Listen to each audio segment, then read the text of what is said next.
The average American household now needs approximately $15,000 more per year just to maintain the same lifestyle they had a few years ago. That figure comes from recent economic analysis, and it is worth sitting with for a moment. Not $15,000 more to get ahead, not $15,000 more to improve anything, just to stay in the same place they were already standing. Here's what that looks like in real life. A nurse with 13 years of experience is driving to a second job interview not to build savings, not to invest in anything, just to cover an $800 electric bill. A public school teacher checks her bank account after bills are paid. The balance reads $6.94. A mother walks into a grocery store for eggs, milk, and bread. Nothing extra, nothing indulgent, and the total comes to nearly $30. None of these people are unemployed. None of them are making careless financial decisions. And all of them are asking the same question: how is this not enough anymore? According to Bureau of Labor Statistics data, prices for essentials, including energy and food, have continued rising faster than most households can adjust in real time. A Bankrate survey found that only about 40% of Americans could cover a $1,000 emergency using existing savings. The pressure does not arrive in one dramatic moment. It arrives in small ones, daily ones, stacking quietly until the math no longer works the way it used to. This is part of our Collapse series. Here is what is actually happening. Part 1. It starts with one bill that feels wrong. Most people do not notice it all at once. It usually begins with a single bill that feels slightly off, not alarming, just higher than expected. An electric bill that used to arrive around $200 suddenly shows up at $400. You check it again. Same apartment, same routines, same usage patterns. Nothing has meaningfully changed. Then, the next month comes in higher still. $600, $700, in some cases approaching $800. And that is the moment it stops feeling like a one-time spike. It starts to feel like the new normal, which is precisely the part that catches people off guard, because once something feels normal, you stop questioning whether it should be. Gas works the same way. Filling a tank used to be something you barely thought about. Now it runs $70, sometimes $80, and it happens again the following week. There is no single moment where you sit down and calculate what that adds up to over a month. You just feel it pulling at the same account that everything else is already pulling at. Transportation to work, grocery runs, normal daily movement, that alone becomes a few $100s a month in a way it simply was not a few years ago. Then there is housing, which does not move at all. Rent at $1,500, a mortgage closer to $3,000. Fixed obligations that arrive on the same date every month with no flexibility, no adjustment based on how the rest of the month is going, no response to the fact that everything around them has gotten more expensive. None of these individual costs are new. What is new is how they land simultaneously pulling from the same account in the same window, forcing decisions about timing that did not used to exist. Which one gets paid first? Which one can wait a few days? Which one absolutely cannot? It does not feel like a crisis. Not yet. It just feels tight. And once tight becomes the baseline, people stop thinking about spending the way they used to. They start thinking about what to remove next. Part 2. The grocery store is where it really hits. For a lot of people, the moment the pressure becomes undeniable is not the rent check and not the electric bill. It is an ordinary trip to the grocery store. You walk in for eggs, milk, and bread, the kind of trip you have done hundreds of times, without giving it a second thought. You get to the register and the total is close to $30. And you pause. Not because you cannot pay it, because it does not match what your brain still expects that trip to cost. Eggs at $10 in some stores, a box of cereal pushing $8, a bag of apples close to $10, shredded cheese over $11 depending on the brand. These are not premium items. These are the baseline of a normal weekly shop, and noticing them, really noticing them, line by line is something that was not happening a few years ago. Shopping used to be mostly automatic. Now it requires a running calculation at every aisle.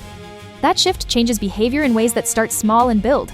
Switching to store brands where the quality difference feels acceptable, putting one item back when the total starts to feel high, skipping something you would have grabbed without thinking. Then it goes further fewer fresh items because they spoil faster and cost more per unit, more processed food because the per meal cost is lower, bulk buying when possible, even when it strains the budget up front.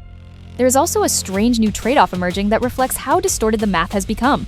In some situations, it is now cheaper, at least in the short term, to buy fast food than to cook a full meal at home. Not healthier, not better in any meaningful sense, just easier to justify in the moment when the grocery math keeps coming out higher than expected. What changes most is not the spending itself, it is the mental load attached to it. Every trip to the store becomes a series of active decisions. What is worth it this week? What can wait?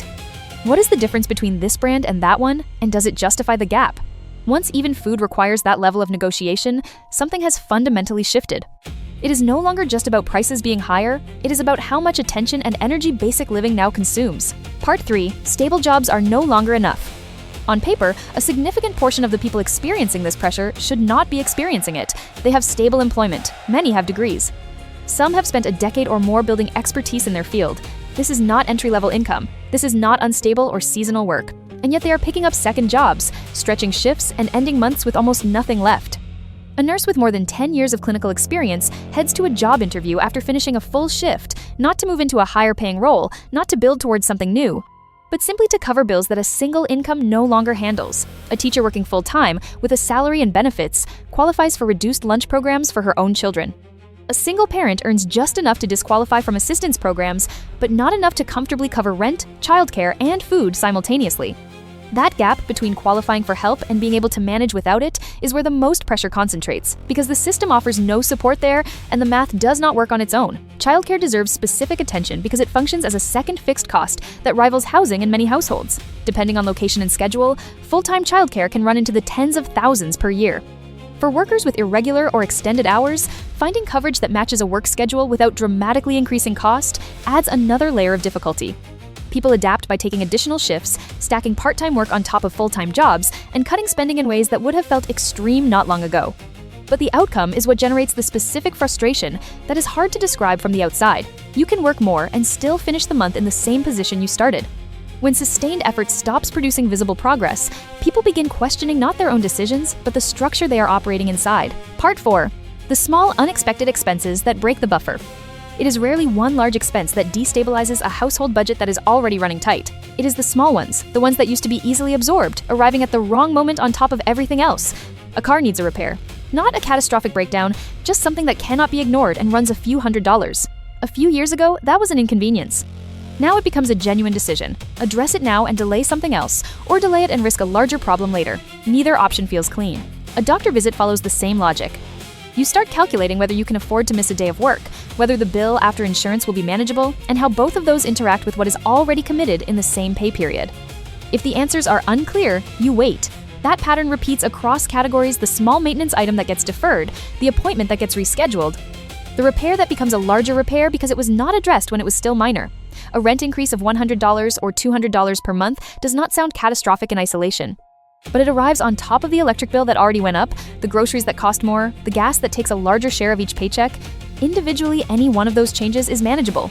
Stacked together, they represent the elimination of the margin that made everything else workable.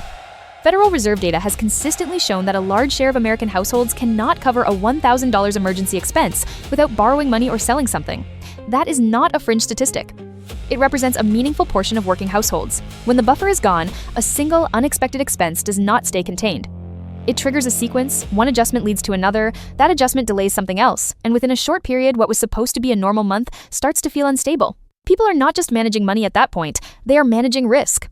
And when ordinary daily life requires that level of vigilance, even decisions that used to be automatic start carrying weight they were never meant to carry. Part 5. The quiet lifestyle cuts nobody talks about.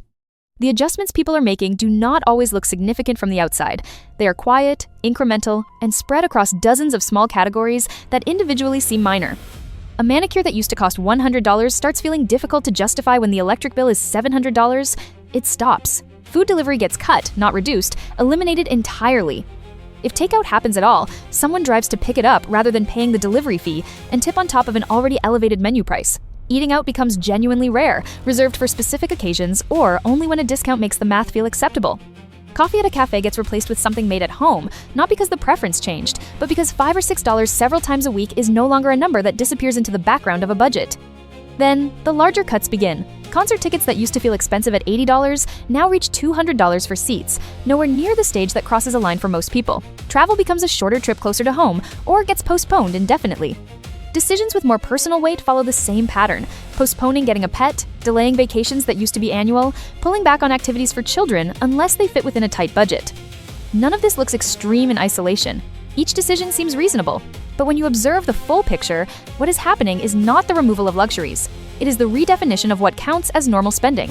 What makes this harder to articulate than a financial crisis is that nothing dramatic is happening. There is no single visible breaking point.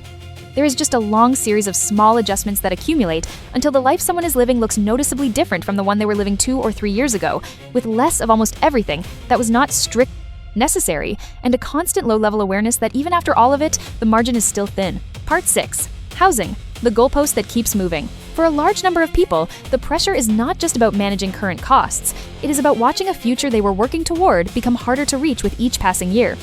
Housing is where this is most visible.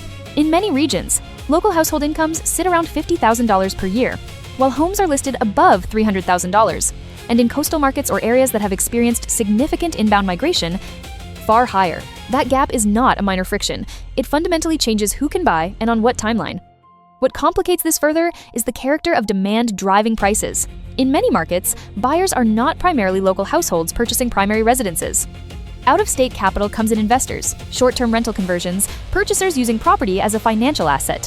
What were starter homes get absorbed into that market and repriced.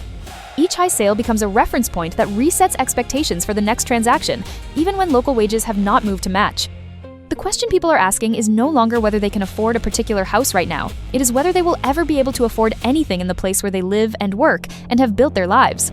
Renting offers no real relief. It follows the same price direction, just without the stability or the equity accumulation that makes the cost feel like it is building towards something. When housing shifts from feeling like a future goal to feeling like a permanent exclusion, it changes the texture of everything around it. Work feels less purposeful. Saving feels less meaningful. The sense that effort and outcome are connected, that doing the right things leads somewhere, starts to erode in a way that is difficult to recover once it has taken hold. Part 7. What people are actually doing. People are not sitting still, waiting for conditions to improve.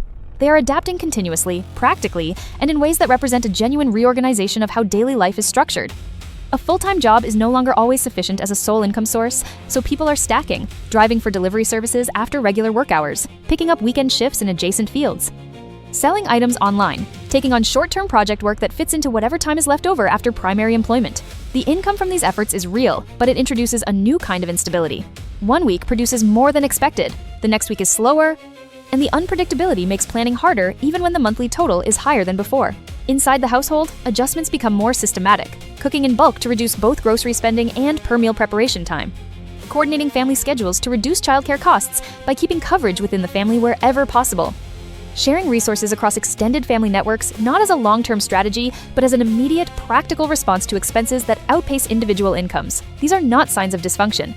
They are signs of adaptation, people finding ways to maintain stability by reorganizing around the conditions that actually exist rather than the ones they expected. The way people think about money has shifted as well. Spending decisions that used to be quick and instinctive now get revisited multiple times before being acted on.